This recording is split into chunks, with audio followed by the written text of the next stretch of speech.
ප්‍රභාකරන්ටත් බැරි වුණා නම් මහින්ද රාජපක්ෂගේ දේශපාලනය නතර කරන්න අනුර කුමාර දිසානායකටවත් ටිල්වින් සිල්වටවත් පුළුවන් වෙයි කියලා හිතන්න එපා. මෙහෙම දේශපාලන දඩයන් කරලා පොජ්ජන පෙරමුණේ දේශපාලනය නතර කරන්න. නීතිය හරියට ක්‍රියාත්මක වෙනවා නම් සාගර කාර්යවසම් මහලේකම්වරයා අතින් කිසිම වරදක් වෙලා නැහැයි කියන එකයි අපේ විශ්වාසය.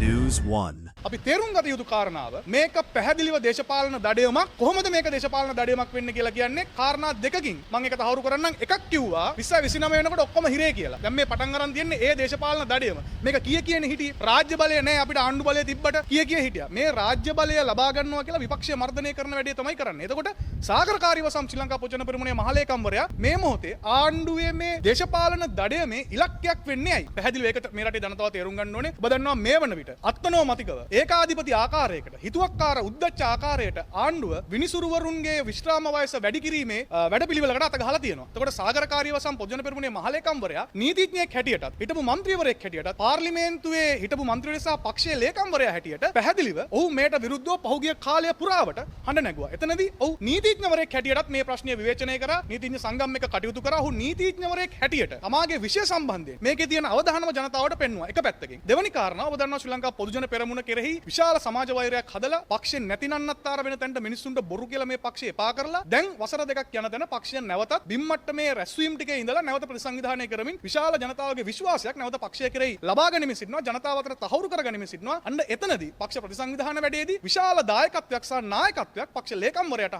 හම්බෙනවා. ඒ ලේකම් ධුරේ ඉන්නේ සාගර කාර්යවසම් මැතිතුමා. එතුමා ඒ රාජකාරිය පක්ෂය වෙනුවෙන් 100% සාර්ථකව කරනවා. එතකොට මේ පොදුජන පෙරමුණේ නැවත නැගිටීම නාමල් රාජපක්ෂගේ සුබවාදී අනාගත ගමනට ලේකම්වරයා හැටියට පක්ෂය ඔහු පැහැදිලි දායකත්වයක් සහ මඟ පෙන්වීමක් ලබා දෙනවා. එතකොට මේ ආකාර දෙකෙන්ම මේ වැඩබැරි ආණ්ඩුවට හිටපු පාර්ලිමේන්තු මන්ත්‍රීවරයෙක් වෙච්ච නීතිඥවරයෙක් වෙච්ච සාගර කාර්යවසම් මහලේකම්වරයා තර්ජනයක් වෙලා තිබෙනවා. ඔහුගේ දේශපාලනය ආණ්ඩුවට දරා ගන්න බැරි වෙලා තියෙනවා. එතකොට මේ උලුප්පල දක්වන කතාව, ගොතන කතාව, ගොබෙල්ස් න්‍යායෙන් හදන කතාව මොකද්ද? මේ මහමග ගහලා මරන්න හැදුවා කියලා ගහලා මරන්න සැලසුමක් තියෙනවා කියලා සාගර කාර්යවසම් මහලේකම්වරයා කිව්වා කියලා. හරි අපි මේ කතාව ගිහිල්ලා බලමුකෝ. මේ රටේ මහමග මිනිස්සුන්ව, රාජ්‍ය නිලධාරීන්ව, පොලිස් නිලධාරීන්ව, හමුදා නිලධාරීන්ව, භික්ෂුන් වහන්සේලාව, පූජ්‍ය පක්ෂය මහමග ගහලා මරන සංස්කෘතිය හැදුවේ කවුද? එකක් LTT එක කළා, අනිත් එක ජවිප එක කළා. එහෙම කරපු මිනිස්සු ටිකක් තමයි මේ අද ආණ්ඩුවක් අරගෙන නොකියුව කතාවක් විකෘති කරලා පාරේ ගහලා මරන්න සැලසුමක් තියෙනවා සාගර කාර්යවසම්ගේ කටින් එක පැන්න කියලා මේ රට පුරා බොරු ප්‍රචාරයක් අරගෙන යන්නේ. ඒකට පැහැදිලිව මෙතන තියෙන්නේ දේශපාලන දඩයමක්. මේ දඩයම කරන්න වෙන කිසිම දෙයක් නෙමෙයි. පොදුජන